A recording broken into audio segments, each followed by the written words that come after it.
આંખું ખુલતી નથી અને લૂ પણ બહુ લાગે છે, એટલે આપણે હેઠું જોઈ અને નિરાતે નીકળી જવાનું છે, એટલે ઓછી લૂ લાગે આપણે. હાલો મિત્રો, હવે આપણે નીકળીએ. હાલો મિત્રો, આપણે 12:30 વાગ્યાના સૂઈ ગયા હતા અને 3 વાગે પાછા ઉઠ્યા હોય. હવે ઉઠી સરખી નીંદર ઘરોડી અને હવે પાછા ગામમાં જઈ હોય.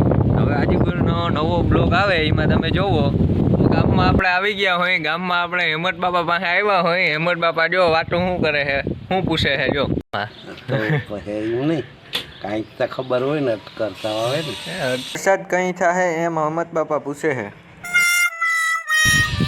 કાંઈક તો હોય ને ચુમ્મા હું એ હવે તમને કઈ માણસને ખબર હોય, અમને થોડીક.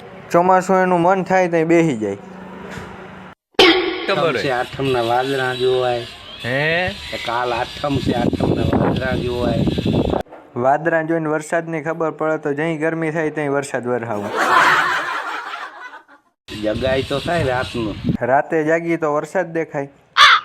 સુઈ ગયા રાતે હુઈ ગયા હોય અમે તો પછી તો વાદળા કેવા નીકળે ચંદ્રાડાથી. હા, ઈ માથે રાત કરાવે. કાલે આપણે જાગીને વરસાદ જોવાનો હે. હવે આપણે 4-5 દાઢી કરવાના મશીન ઉપાડીએ વાઈને રિપેર કરવાના હે. આને કે હાલે અગરની 70% સુધી જોડતા રહે વચ્ચે ઓકળો હે.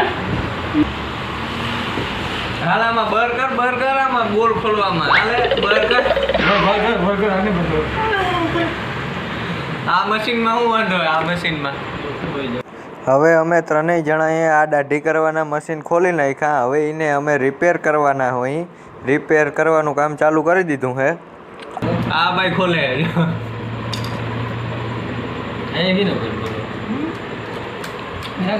આ મશીનનું રિપેર કરવામાં અમે ત્રણેય જણા પૂરેપૂરો જોરથી મહેનત કરી.